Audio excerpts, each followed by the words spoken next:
I am Dr. Raviraja, AIT Medical Officer working in Government Development Medical College.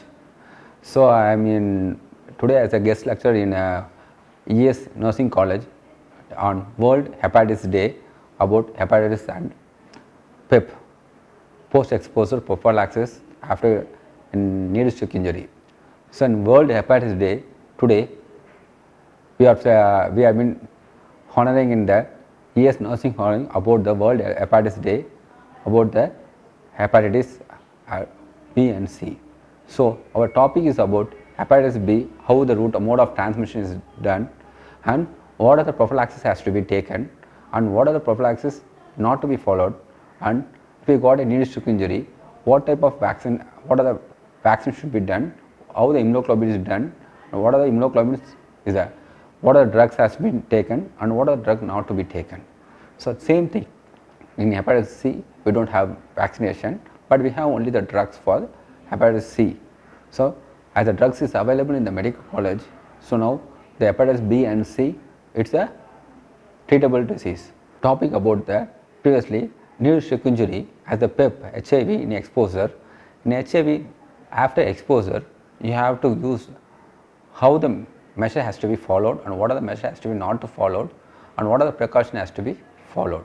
When you got a needle stick injury, first you have to manage the infected site by using the running water, and no other chemical or any other antiseptic should not be used. Just use the running water, even you should not scrub it, just gentle wash. Second thing, you have to never squeeze the blood out. It's a chance of getting infection with the HIV with the contact with the active blood contact.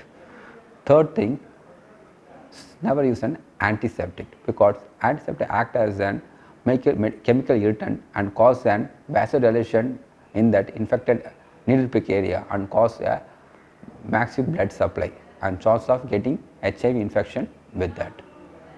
Third thing, so if you got a needle stick injury, we have to confirm the source person is infected with HIV or not. The source person is not infected with HIV, then we have to confirm about his other behavior, sexual behavior. If no other sexual any risk factor is that, we need not to take the PEP drug. If the source person is the positive person, the PEP is prescribed as soon as possible.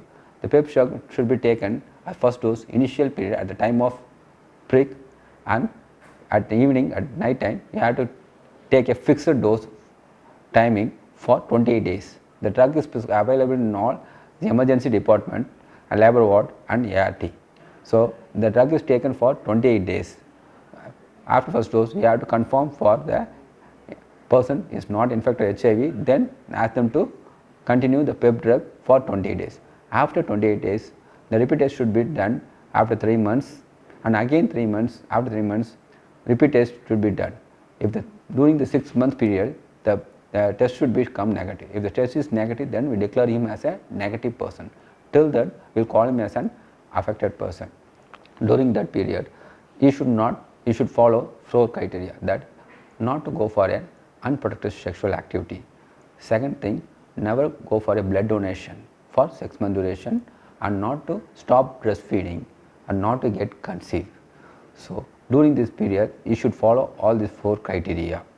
That's for the criteria is for the patient might be in the window period, in future he might get infected. So if the patient is following this whole thing, the drug taken is within 72 hours for proper 28 days, will assure them the healthcare worker will be 100% negative.